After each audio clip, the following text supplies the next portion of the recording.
Hi guys, this week we're going to do something a little different. You know, we just had Easter weekend, and I hope you had a great Easter weekend.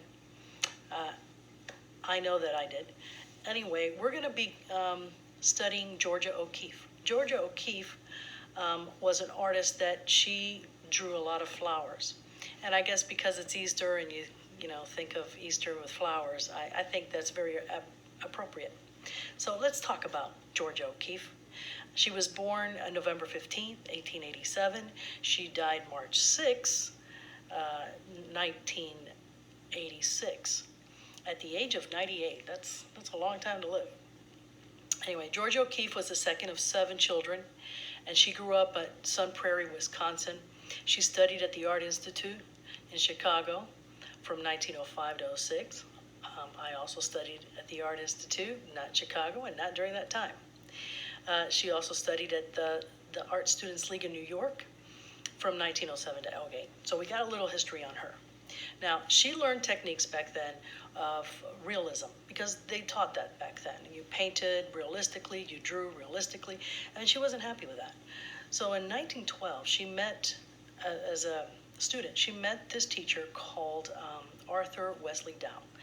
And Dow's emphasis on not just realistic painting or drawing, but on the composition and design of drawing just offered O'Keeffe an alternative to her realistic way of drawing that she really wasn't happy with. So for the next 2 years, she started, drawing things that were a little more abstract. And while she taught, she was a teacher like me. She taught in North Carolina and in Texas. But she wanted to draw in this abstract way. She was trying to find what we call her personal visual language, so to speak, where she can, through it, convey her ideas and her feelings and express herself through her art. And she began a series of charcoal drawings, and you'll see them if you go to her museum, you'll see a lot of her work there. And there's also a section for kids and ideas and art. So I definitely want you to go click and see that. Anyway, O'Keeffe was one of the very first American artists to practice what we call pure abstraction. And that's when you can kind of see the flower, not because it's drawn or painted in a realistic way, but because of using lines and tones and shades and colors, you can see that they form a flower. I want to take you outside, and we're going to see what I'm going to do. This is right outside my back door. Going outside.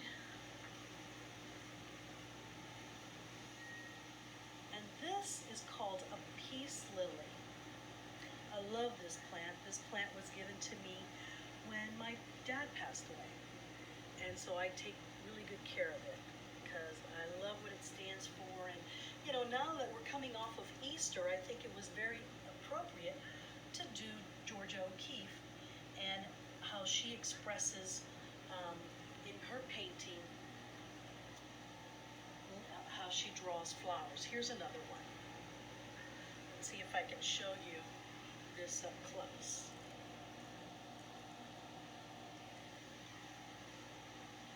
Okay, and I have another one over here. Oh, there's the lake. And there's another one over here. I have several of them. Now, Georgia O'Keeffe is she doesn't just do flowers. These are cacti. One is an aloe and the other one is a cactus.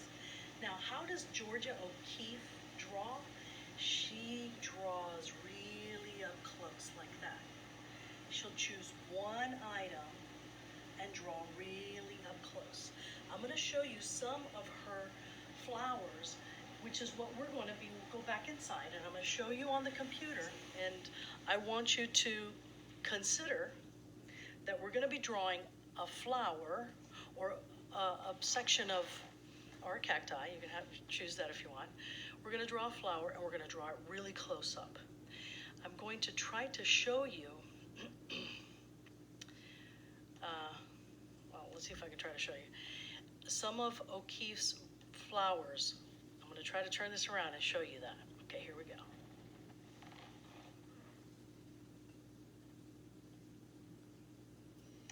see that in the right-hand corner there, it's more abstract. Because over here, you can see that yellow flower, it's a flower. You could see it. You could see some of them, the white ones, that they're flowers. But over in the top right corner, you can see that it's more abstract. And you know, you can use either your hot colors, your red, your yellows, and your oranges, or you can use cool colors, your green, your blue, and your purples, to create your flower. But remember, it has to be really, really close up. I'm going to add the links below for the museum so you can go touring. And also, I should be adding 2 extra links. One will be for your Van Goghs that turned out spectacular, your tetrads. I can't wait for you to see those. And also, I know that not everybody does this, but 4th through 8th grade does what I call the sketchbook, and I will be adding those as well. So your parents can, you and your parents can, you know, check out all of the art that's being created. I am very proud of you guys, and I just wanted to tell your parents, I'm proud of you guys, because you guys rock. And thank you. I can't wait to see your masterpieces. All right, bye-bye.